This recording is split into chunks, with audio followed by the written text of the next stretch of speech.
Nag-dry na yung previous highlights mo. 1 year na ba to? Yes, 1 year and 3 months. Okay, yung gagawin natin balayage, yung variant na teasing balayage yun ha. Mhm.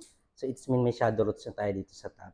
Okay. Tapos yung kulay, depende lang din sa kaya ng buhok mo ha. Okay. Kung ano yung kaya ng buhok mo. It's fine. Tapos gupit mamaya na lang. Game ka na. Game. Okay. Pa-prepare ko lang ha. Thank Okay. you.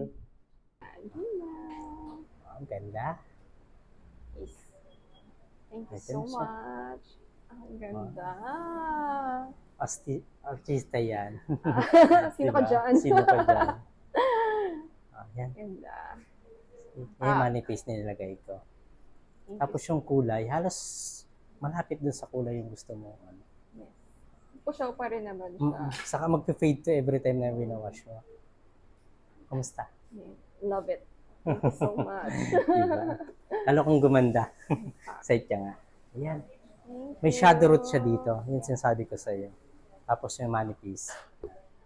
And then 2 to 3 days bago mo siya i-wash. Tapos silver shampoo ha. Gamitan mo. Okay. Thank you. Thank you so Thank you so much. much.